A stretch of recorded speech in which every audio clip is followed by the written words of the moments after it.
Hey, what's going on, everybody? Welcome back to the Land Development Podcast. I'm your host, Ryan Glick. If this is your first time joining us, each week when you tune in, you will hear one of two different types of shows. Sometimes when you tune in, you're going to hear industry news. That's where we pull up a few different headlines and we talk about what it means for the land development industry. Other times when you tune in, you're going to hear an interview style show. That's where we have on somebody associated with the land development industry. We hear about their origin story, and then we dig into some industry related topics. Now, today we have a couple gentlemen on the show with me here. We have Ryan Sweeney and Jason Jones, both from Liberty 3D. Thank you guys for joining me. Absolutely, Ryan. Thanks for having us. Well, I think where I want to start is similar to how we start on all of these episodes. And we've got two of you, so we'll get both of your backgrounds and how you got into the industry. And I think we'll start with you, Ryan, and dig into your origin story to getting into real estate. And then we'll jump over to Jason, digging into your background as well and how you got into real estate. So, Ryan, yeah, just really interested in how you got to where you're at today.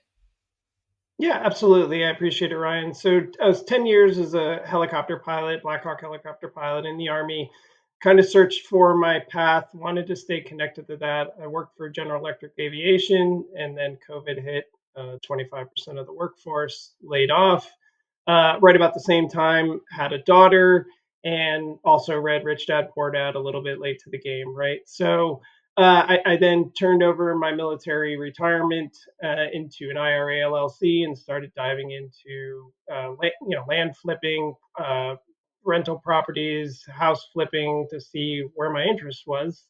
Promissory notes as well. One of those went sideways, unfortunately, but that got me into land, and I really found the land game was much more enjoyable. Right, there was less emotion involved in it. There was less competition, and it really gave you the clean slate to kind of add value from the beginning. And I coupled that with having a child and wanting to see kind of help flip the industry upside down on its head a little bit, and our focus on sustainability and trying to find a better way to build these subdivisions, build developments, and build homes. So that's what eventually got me connected with Jason at Liberty 3D, and led me to applying to Texas A&M University and getting accepted and completing the land and property development program there. Nice. Well, it's cool. We obviously got connected. That's how you and I got connected, was through having Tim Early on the show, and then your connection through the program and everything. And so it's always cool to kind of see how the network and everything expands from Texas A&M and their land program and everything they have there. Yeah. So I guess Jason, what's your story? How did you get to starting Liberty 3D? Uh, so, not all that dissimilar background. In the Army for 7 years. Came down to, do you want to go indefinite or, and stay in for a while, or are you going to get out? And things worked out at that time where it was the right choice for me to get out and go into the civilian world. And little did I know how difficult that was really going to be for me. And struggled a little bit after I got out. It took me some time to find myself. Spent some time homeless, and really seeing what the other side of the coin looks like. And fast forward to 2013, went to an investor seminar on how to do wholesaling, wholesale real estate purchases and stuff like that. Went to that seminar thinking I could not do this. There's no way, I have to follow somebody. And I realized shortly into that presentation that this is something I can do. So I used my GI Bill to get my real estate license, got an associate's in real estate haphazardly through all of my GI Bill stuff. So yay. But other than that, it's been on site. I probably have chased or tried to avoid this rather. Since I joined the army, I joined the army to get away from working on my grandfather's job sites or working with, construction and doing, that kind of work. It seemed like for the rest of my life, but it was bad taste in my mouth at the time, working with family. But I got out, or got my real estate license, started doing the progression, and then ultimately got into fixed flips, then new construction, and Did that for a couple of years, 3 years, and then COVID happened, and it is one of the biggest changes culturally, but in my life that I've had, and it took me from being we had one kid, we had a second, and I got more time to spend with our second than I did with our first, and it just snapped perspective. It's for me almost immediately. I need to find something different. I don't have time for my family because of the effort and the time I'm putting into being on these sites and making sure that everything is running effectively. So I need to find another way. And uh, we had done well enough to provide an opportunity for myself, Stephen, who's another partner in the company, and another friend of ours to go research all over the country. Any printer manufacturer that let us in the door at the time. This was into 2021. Uh, Learned what we could, got on job sites as much as we could, got on teams as much as we could, so we could learn before we purchased a printer. Purchased a printer and have really spent the last 2.5 years kind of in between doing uh, some sub contracting work for just the walls, and then doing a lot of R&D trying to solve some of the pain points in shifting. Basically, it's the pump and mixer system and the material dosing and the material itself that needed most of the work. And so you're trying to switch equipment that's made for another industry to go into a really hyper specialized field, or at least with the material. What you're asking of it is a lot. So anyhow, went through all that. Continued renewed love for this every single day. Like Ryan said, we're all driven by working smarter, not harder, creating an opportunity for us to raise the standard of home construction, and what it means to live in our home and in our communities. But that's really kind of what drew me here Yeah. was all of that. Yeah. Well, no, that's really interesting. I want to definitely get into the 3D printing of homes and everything here in just in a few minutes. Before jumping into that, I guess for the two of you, because you both have, you both have military background, and so how? I guess first, thanks to both of you for your service. It obviously means a lot to to those who did not serve necessarily, but my dad was in the army, and so I kind of part of the family and everything, and it does mean a lot for you to do that.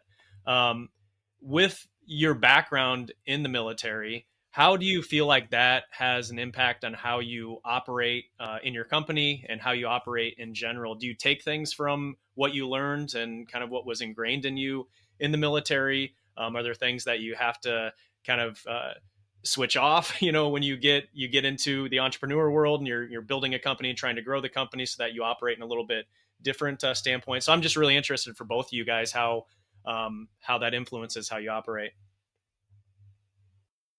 Yeah, yeah. So no, I appreciate it. I guess first and foremost, right? I was a planner and I'm very analytical, so that has helped me along the real estate process. It's helped me on the financial analysis side of the house. I will say I initially got some analysis paralysis, so I had to pull myself back away from that a few times. And then failure not being an option, right?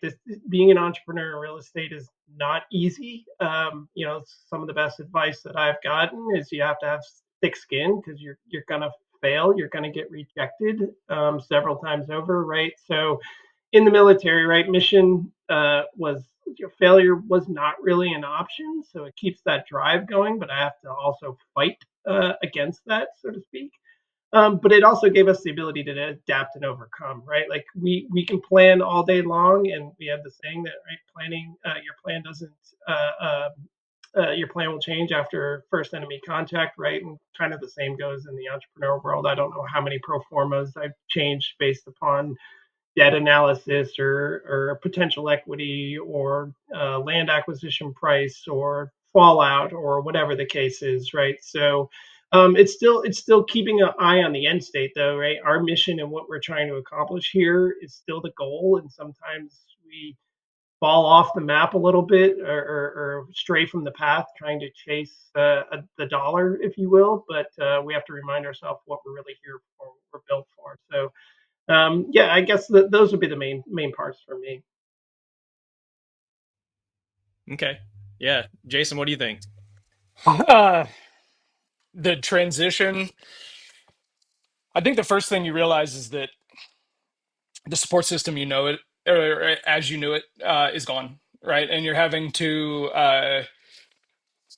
adapt to a world that you've lived in as a civilian, but it's really you dip your toe in the civilian life when you're in, and most of your time is team focused. How do I serve the greater good? How do I say, and then you become an individual again, and it's like, well, who am I?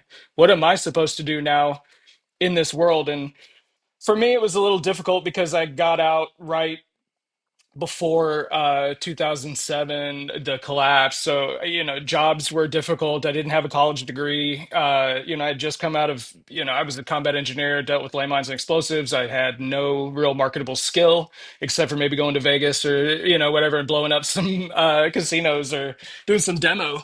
Um, for that would have been okay, but it was just really an interesting transition. So learning to adapt, which is what we're good at, was it was a bit more of a learning curve, but it came quickly when it hit, and I just found my track.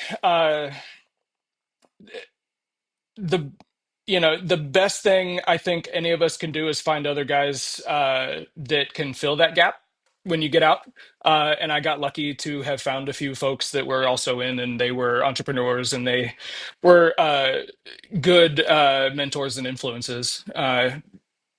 That's outside of my family because everybody in my family has been in the military. So uh, I think that was good, finding a good mentor.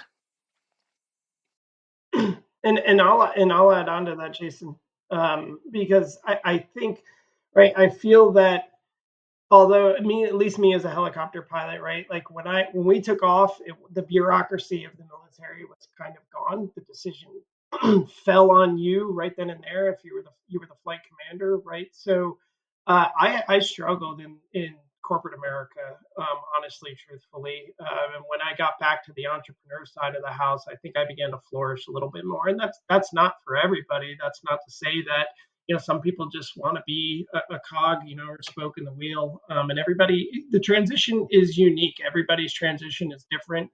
I hosted a podcast. I've tried to sell this to people, but everybody has a way, to follow this route and you'll succeed. And it all depends on the individual and finding yourself. And I think we all, like Jason said, have our stories of how we found ourselves. And for some people, it takes longer than the other. Well, I think it's cool that you guys are at where you're at now with Liberty 3D, and you're heading down this path. I'd like to dig into the company and some of the projects that you're working on, or the project that you have going on right now. Maybe let's start with, first and foremost, what is the focus? What is the company? What's the company do? And really, what's the focus of the company?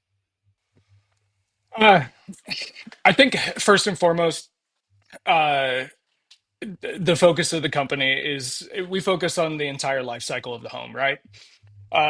From the dirt to keys and smiles, right? So when you're a certificate of occupancy and you're ready to move in, right? So we think about that. It's centered around the human being that lives there, and when you start there, I think the rest of it really comes along with it. Uh, we've got some interesting stuff that I don't want to put out just too much yet, but that we're working on the process side that is going to make this a little bit more efficient. And I think answer a lot of the pain points that all of us have been experiencing over the last 2 years. At least in the U.S., it's this 3D concrete printing's been around for quite some time. Uh, but we are sustainable, focused. We are purposeful in our mission and our direction and our focus. For a long time, we've put up things, not us, but just here in this country and maybe all over the world, that are disposable. We've gotten comfortable with that mindset, and we're moving in a place, or moving in a direction in society that I think we're going to be in a place where we're going to need more community and comfort and openness with each other. And I think that starts with your home, your community, and just spirals out from there. So I'd say those are our main focus. Okay. On the 3D printing, just the concept of 3D printing in general of a Mhm. home, I'm sure most people listening in have a general idea of what it is, but could one of you walk through kind of that process of what it looks like? Because I think when you think of the home, it's it's not necessarily just the 3D printer set up and then everything's built with the 3D printer. Yeah, Like you might see at home with a little 3D printer that you're making something. There are still, it's kind of a mix, right, between traditional like correct. building and the 3D printing. So could you walk through that process a little bit? Absolutely. So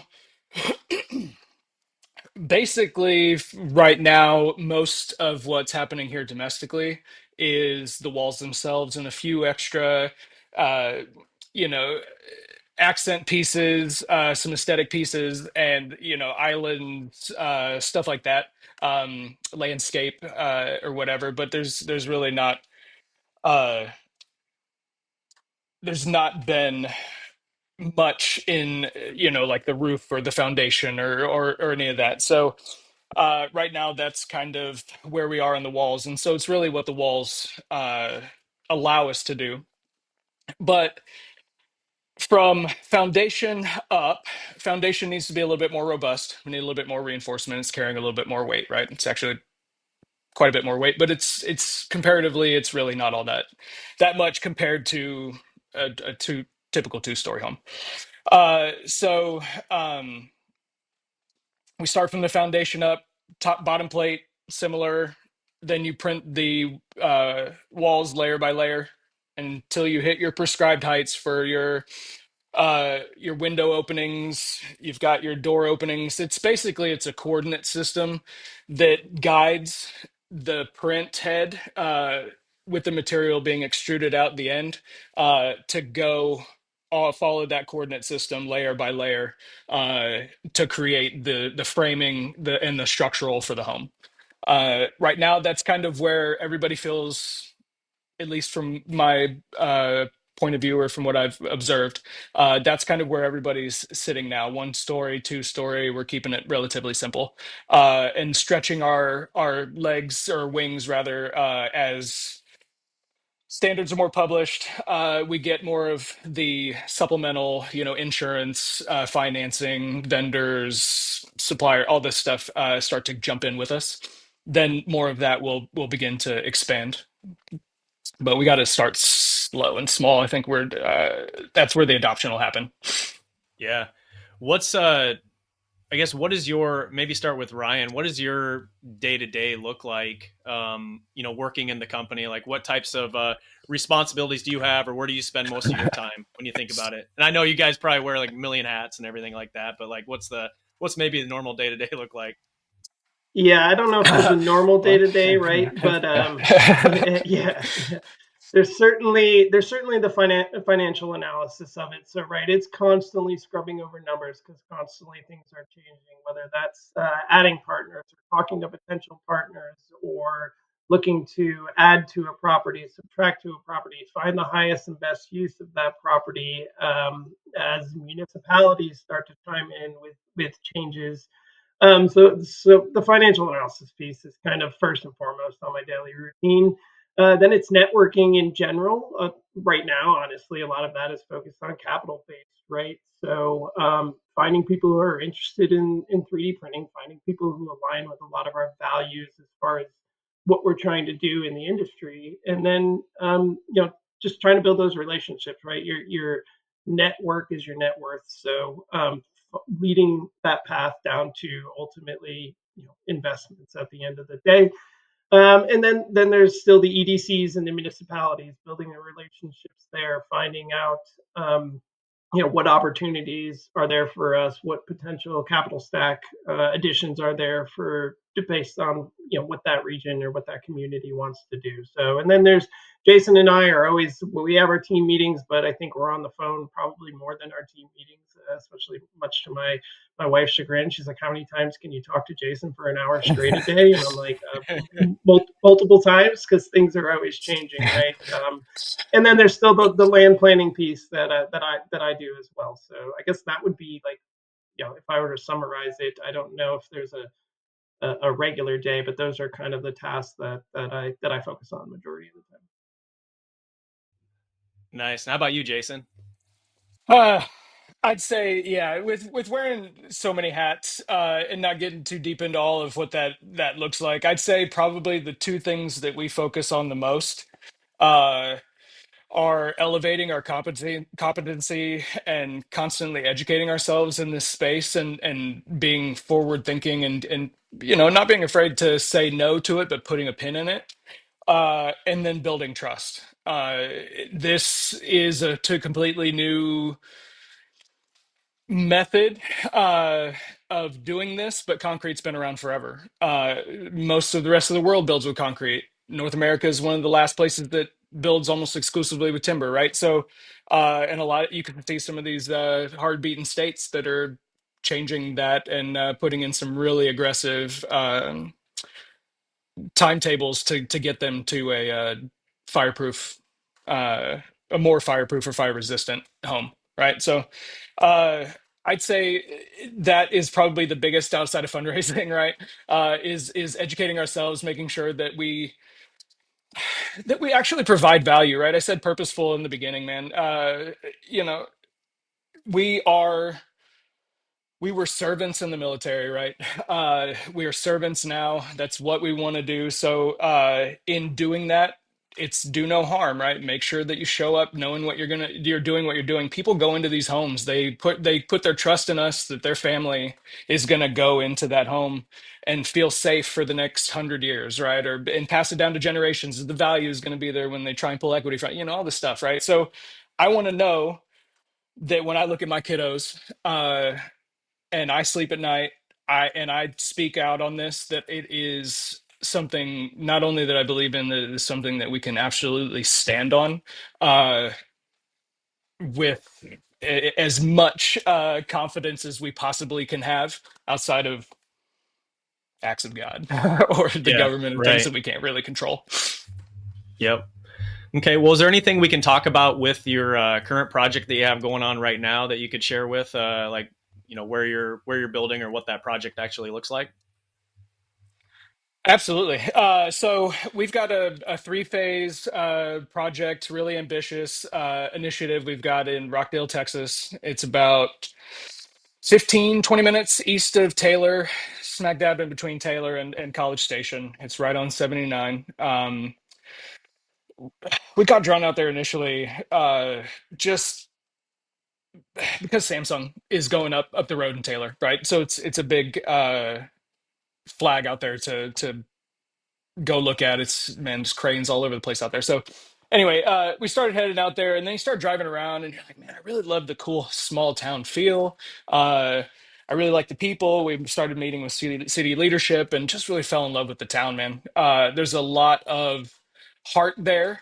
And unfortunately, when Alcoa plant shut down, that kind of sucked a lot of the progress, sucked the progress and forward movement, I think, out of the city, and a lot of places in and around that area. And so now the lifeblood's been kind of pumping in that area, and some eyes on are seeing the value.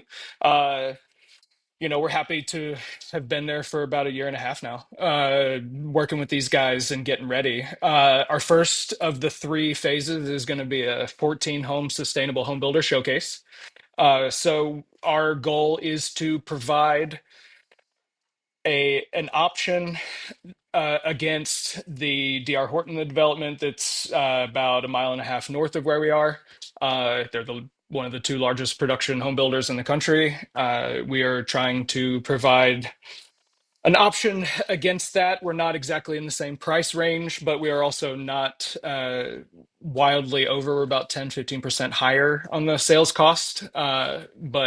And we can go into this later, but the value that comes with what these walls provide and the efficiency and repeatability, reliability, and trust that we can put in that this is going out exactly as planned. So we're doing some of the homes there, and we've courted a couple of three other home builders that are going to come and do some other sustainable homes there, which we're really excited about putting in a town that hasn't seen a new development in probably 15 years.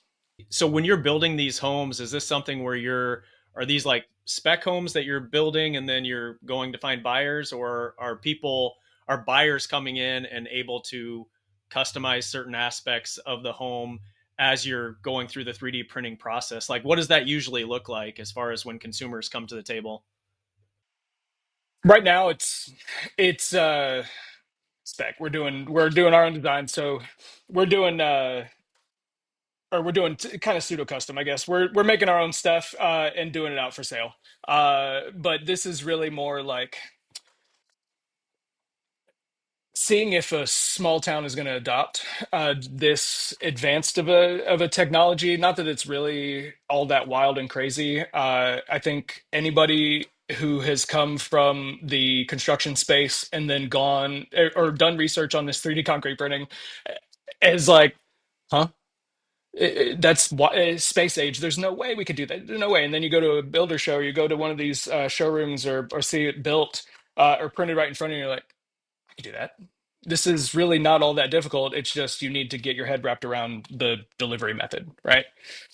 Um, so anyway, going back to that, ultimately we want to get to a customizer where you can come and create whatever design you want. We can have that all prepped and ready for you ahead of time. You can see it in VR. You can blue tape your home before anything gets put on the ground. And then everything that goes on the ground is precision mapped and laser trained and all that stuff. So we're a lot of data precision, uh, data collection precision, and stuff like that going in here. Nice. And that's what I thought the process would probably look like. Early stages, getting the initial ones built and everything per, specs that you've put together. But like over time, it's about, yeah, having that consumer be able to come in and really lay out exactly what they want. And then with that 3D printer, or, the 3D, is it called 3D printer? Is that what you call it? Or does it have a different name than that? Am I saying it right? Maybe I'm not even referring it correctly. I call it R2, but R2. yeah, just he's our Swiss Army knife printer. He can do a lot of stuff. He lifts, it prints, it makes me look cool at the top of it when I'm riding. Anyway, whatever. But it's a 3D concrete printer. Yeah. Yeah. Yeah. Cool. Cool. Anything else about that project that either of you guys want to dig into before we kind of shift into the last segment of the show? Yeah, I mean, Ryan, I'd like to add a few things. I think, I guess first and foremost, right, the second phases that Jason's talking about is they need rental properties there, right? With the blue collar that's going to come into Samsung, and Taylor's prices already going through the roof for their land out there, and it being focused a lot on industrial. There's a current rental need, the rental property need. I think there's three multifamily complexes, and they're relatively small. I think like 8 or 12 units or so, and I'd say they're probably C, maybe C minus. So there's the need for that there, and that's what our second focus is, and that's really our push to raise capital for the highest and best use of the town and their needs. And then the other piece is right. We are I don't like the term sustainability. I like the term eco-conscious. We have a pretty ambitious long-range plan of what we want to do. Water is an issue here in Central Texas, so once we kind of get off the ground, next we want to start utilizing partnerships with some of these other like atmospheric water generation companies, for an example, or we want to start using some of these government incentives like PACE financing industrial revenue bonds, and find ways to reduce the cost of the home and pass that on to the homeowners, but create a quality, more better living home. And that's why we're kind of starting with the spec, right? Because it's going to be a social change. We completely acknowledge it. Not just not just a different kind of home, so to speak, right? So, but we're going to tackle gray water recycling and then move our way through energy efficiencies and so on and so forth. So that's the exciting part, for us to kind of get this first couple pieces turned over, get some capital flowing a little bit more consistently. No, that's again, this is all just really fascinating stuff to me, just kind of seeing how this all evolves and just this industry, this part of the industry in general, and how these 3D printed homes are going to continue to be a bigger part of, the building scene and everything that we're doing. So really cool. I'm glad the two of you were able to share that with with the audience and everybody listening in and stuff. But with that said, we're at about just over 30 minutes. So I'd like to shift into the lightning round. So I've got a few questions here that I put together for the two of you, and I'll leave it up to you guys. I don't necessarily want to call on you and tell you who to answer them. Maybe you can alternate, or if you have one you really want to answer, you can both answer them as well.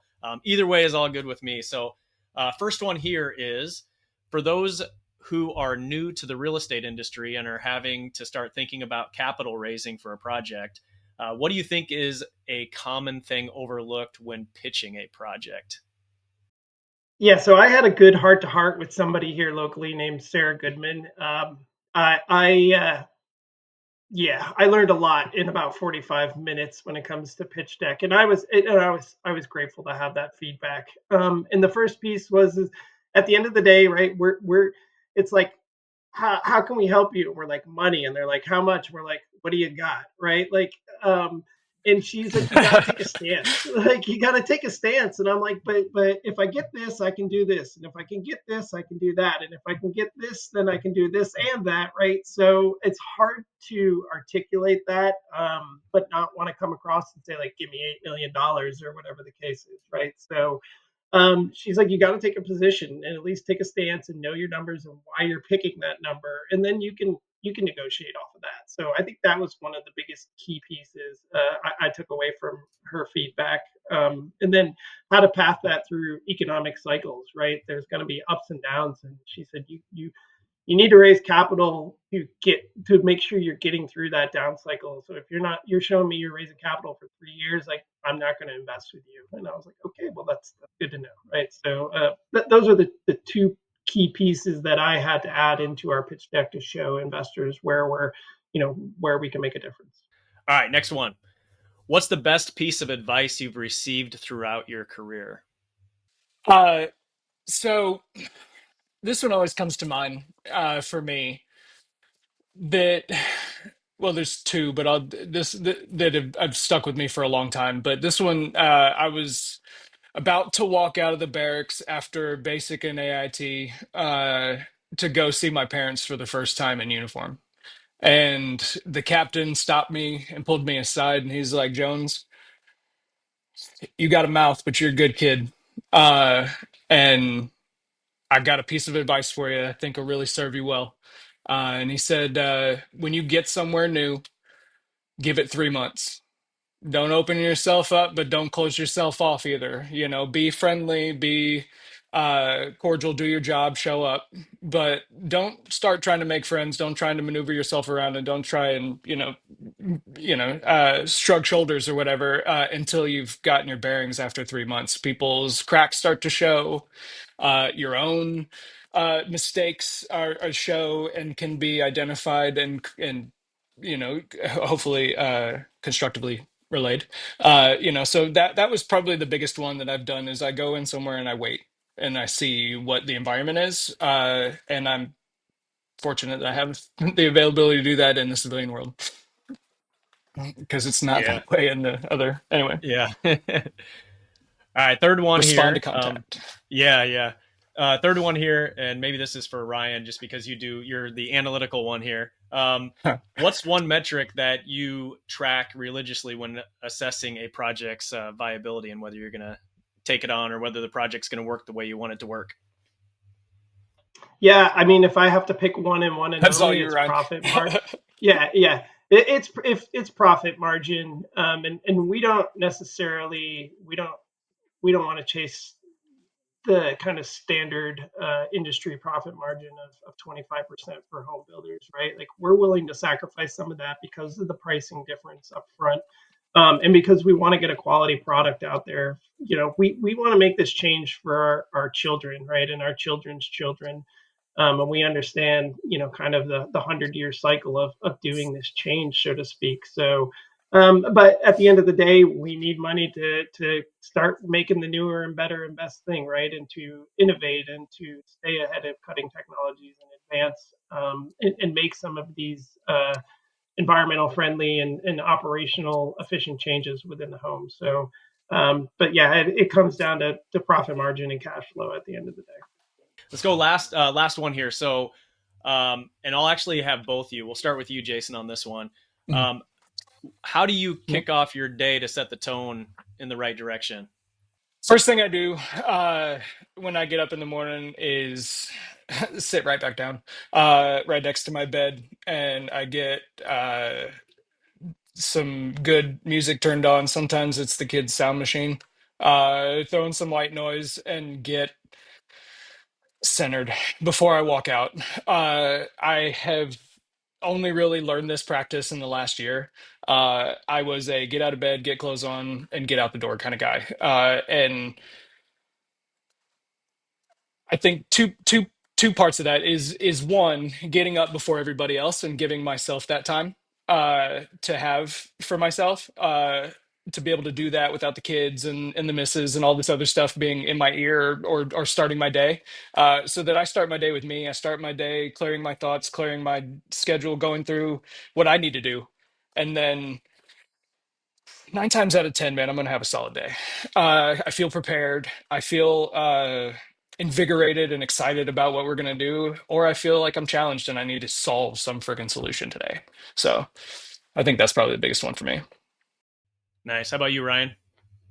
Yeah, it's Ryan. It's pretty similar to what Jason said. I mean, the only little caveat would be that mine might be focused on what calls do I have coming up. Like, am I talking to an investor? How do I put together the pace of that conversation and steer it where I want? I want to control the day as much as possible, but sometimes controlling the day is mental health. I mean, Jason and I are both big believers in mental health, so. Probably half the time it's getting up early to focus on business, and half the time it's getting up early and taking my dog for a 3.5, 4 mile walk or something, and not putting the headphones on and being in touch with the environment around me, and getting that chance to relax and take a breath and take me time, I guess, at the end of the day, because after that it's not really me time until I go to sleep. Well, I think that brings us to a close here. I really appreciate both of you guys hopping on, sharing your story, talking about the project that you have going on right now. What's the best way for people listening in to connect with the two of you, learn more about your company and things of that nature? I'd say to the website, be first and foremost, www.liberty-3d.com. Um, and then second would probably be LinkedIn for both of us. It's Jason Jones. You'll see this little poem here, and Ryan Sweeney. And then my email is jason@liberty-3d.com. And mine's Ryan at Cool. liberty Well, I will. 3d.com. And Brian is, yeah, Yeah. sorry, my bad. No, all good, all good. Well, those of you listening in, if you look down in the description right now and click on the link to the show notes page, all of those links will be there, and you can click through and connect with these guys and learn more about what they're doing at Liberty 3D. But also, if you haven't clicked the subscribe button yet, make sure you guys do that and continue to follow along for, yes, exactly, for all of our future episodes we have coming up and everything. But again, guys, really appreciate you hopping on. And for all of you listening in, we'll talk to you next week. Absolutely, Ryan, man. Really appreciate it.